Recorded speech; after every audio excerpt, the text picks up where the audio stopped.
disappointed, and St. Cloud played a great game, so I'll leave it at that. Questions? Coach, John Wagner from the Toledo Blade, would you talk a little bit about the second period? What was it, an adjustment they made, or just talk about what happened in the second? Well, I thought they did a really good job of clogging up the neutral zone, and we turned pucks over. And when you do that, generally you're going to give up chances against, and they took advantage of a couple of them. So it was really a result of their offensive transition from really doing a good job of clogging up the middle. It looked like they had those four guys back on the blue line there. Was that something you saw and expected, and why was that so effective for them today? Oh, yeah, I mean, we saw some of it, but, we had prepared for some of that as well. We just didn't execute as well as we should have, getting through the neutral zone. That was the difference in the game. Coach, did you feel that Summerhays made some mistakes on those goals, or was it more defensive letdowns? Well, I think it was, a couple rebounds he gave up were not real good rebounds, but, I think there was breakdowns in front of him too, so it wasn't just him. Anders, will you talk about the first period, the goal that was disallowed? What, in your eyes, what happened on that play? Play happened so fast, and trying to get it back to your stick. Just went to the goalie instead. I mean, it was clearly a kicking motion. I mean, I just tried to get it back to my stick, get it to the net. I mean, that's just a reaction play at that high speed, at that fast of a game. It's unfortunate. It looked that clear on video. And guys, for both of you, will you talk a little bit about the emotion on the bench after that? You had given up the goal, but potentially gotten a tying goal like just moments later. Did that change anything on the bench for you guys when it was disallowed?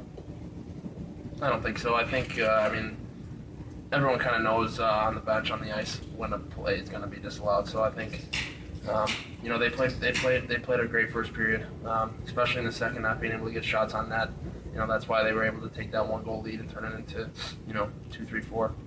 Yeah, I agree. I don't think we got overly excited. Anders came back to the bench and he had said that it was definitely a kicking motion, so we weren't too high, and I don't think it really disturbed us that much. Mike, will you talk a little bit about the third period? Down 4 goals, you need to get something rolling, and instead it's penalty, penalty, penalty.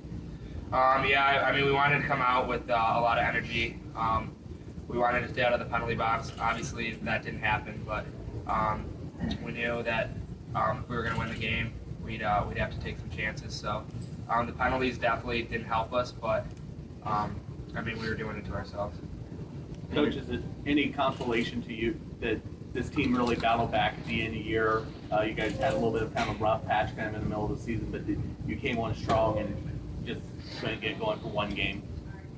Well, hey, listen, I'm proud of this group of kids regardless.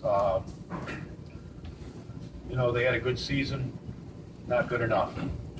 That's plain and simple. I think that until our program wins a national championship, I won't feel like we've, accomplished what we set out to do.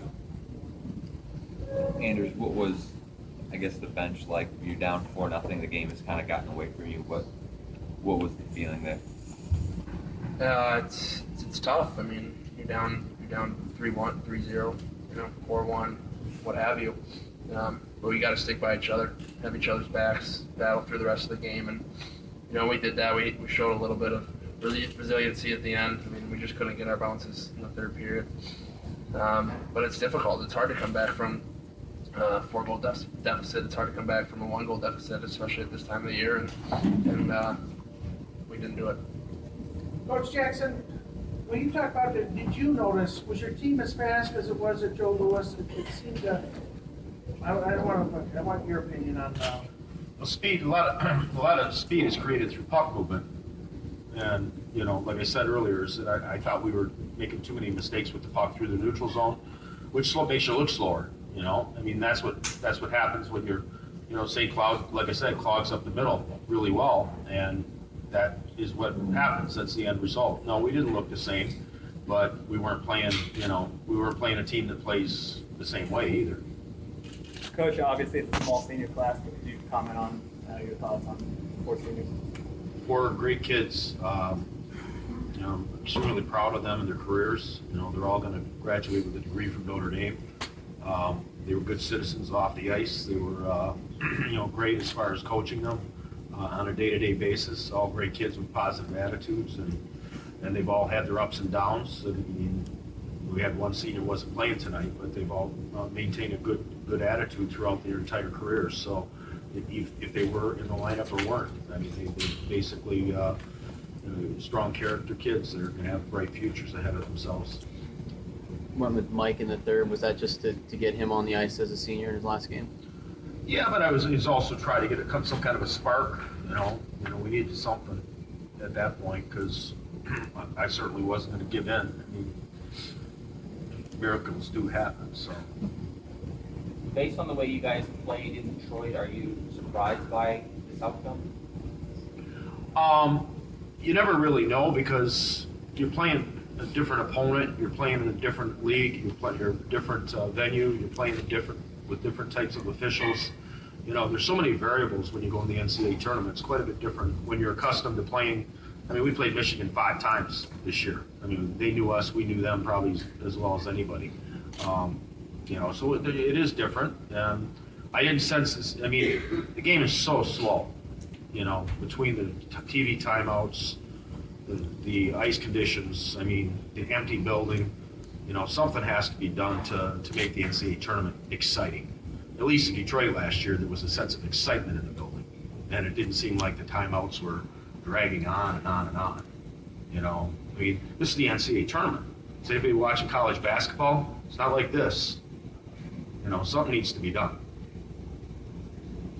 You know, you got 2 great teams, you know, playing their hearts out. You know, you think there would be a better environment. And I'm sure it's the same up in Grand Rapids, so. What suggestions do you have for that? It's not for me to decide. Any additional questions? Campus sites, maybe. Okay, thank you, gentlemen. The Notre Dame